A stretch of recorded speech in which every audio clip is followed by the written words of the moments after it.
need the pilots? I think that's a valid question.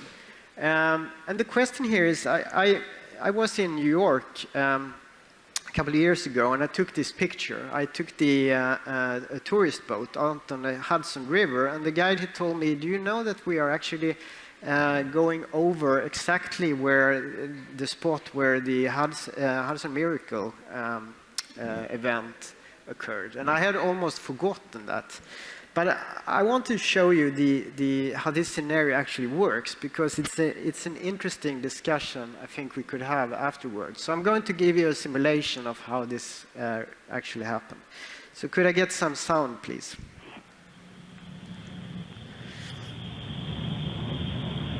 Cactus 15.9, departure to contact, I maintain 15,000. Maintain 15,000, Cactus 1549.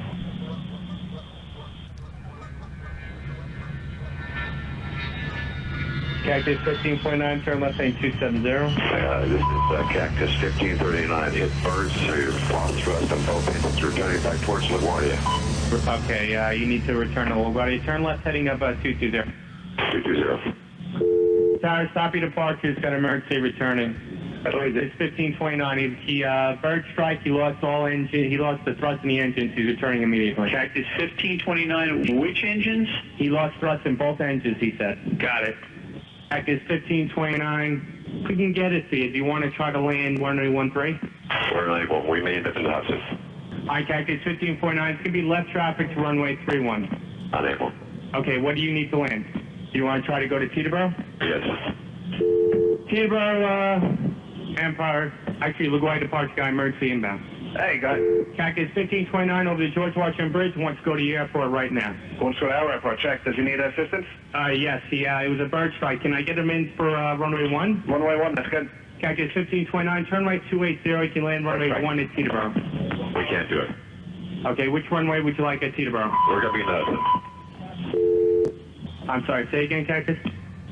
Cactus 15.9, radar contact is lost. You also got Newark Airport up at 2 o'clock in about 7 miles. Eagle Flight 4718, turn left thing 210. 210, 4718. I think he said he was going to the Hudson. Cactus 15.9, you saw him?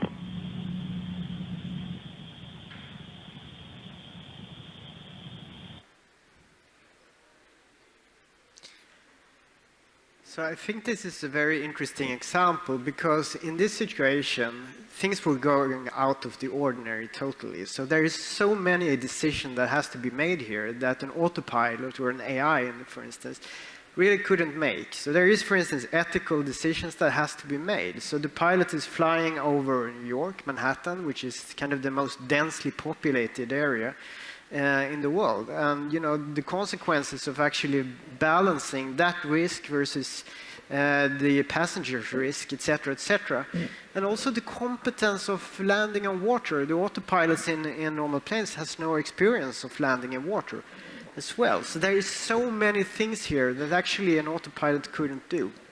So I think the conclusion here is that we are still in need, really, of experienced, and I want to emphasize experienced. In this case, people, when it comes to very complicated situations. So AI and autopilots is super good when it comes to the ordinary situation, but when it doesn't, when you go out of that box, you really need human interaction. So if we come to the conclusion that both man and machine basically is needed, what is then the best way to work together? I think that's a relevant question as well. And if you look at the technology trend right now, I think that's kind of interesting, because it's not necessarily going always in the right direction. So I think what a lot of technology trends is looking at right now, even if you have those car crashes in automatic cars, self-driving cars, the solution is normally to bad automation is doing better automation. So you say, well, you have too bad, but it is an engineering problem. You should do better. We should have more automation. And basically, the role of humans in this architecture should be to observe. So humans should basically observe what's happening where AI works. I think the problem here is that being observers is actually one of the worst things that humans do. So we are not good at that. And I will give you one example. So I got this from Susanne Timsjö. She's a researcher. And she does research on how the future work would look like, for instance, in the process industry, where you are an operator. So if you look at this, this is Tim. He is born in 1998, so he's a generation XY. He has played video games since he was 5 years old. So he has an APM of 220 in the computer game StarCraft. For you who doesn't play StarCraft, so APM means actions per minute. So he can basically do 220 actions per minute.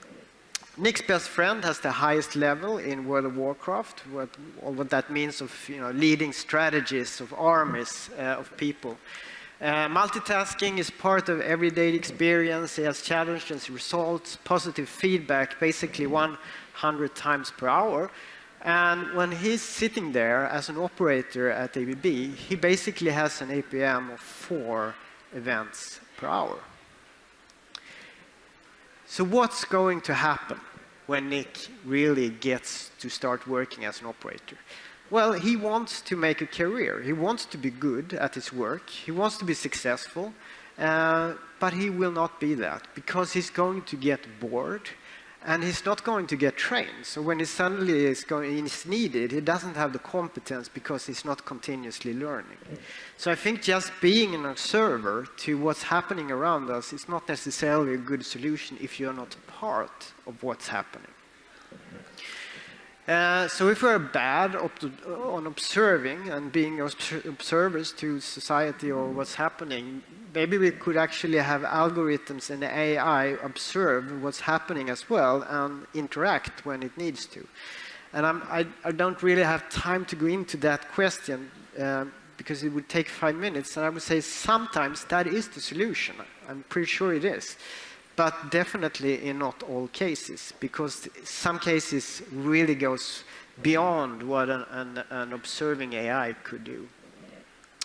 So I would like to instead wrap this up. And I started the presentation saying we're going to discuss on how does AI and humans work together. And I think this is really not so super complicated. And this graph is not super complicated either. It basically says 2 things. It says if you get too much input as a human, you are going to do very bad work. Like the pilots that suddenly gets enormous amount of inputs and they are not capable of processing that. So they need to have fewer sensors, they have to have fewer inputs. Or, for instance, like Nick, if he gets too low input, he's going to be a bad worker as well when it matters. So I think the future for AI and the interactions between AI and humans is really to have AI that is observing us and helping us to be on top of that curve all the time. So it will observe us, it will basically give us more work, challenging work, so we learn. If it sees that we are not really participating in the process, whatever that process is. Or it will help us if it sees that we are getting too much information and we get overloaded. So I think this is kind of working more or less as a colleague. And I think we have to look at how humans interact to really understand how AI and humans will interact as well. So I think with that, I will end. So if you are interested in participating more in those kind of discussions, I would invite you to sign up your email at addai.org, which is an initiative that is discussing artificial intelligence from a law perspective, a sociology perspective, etc.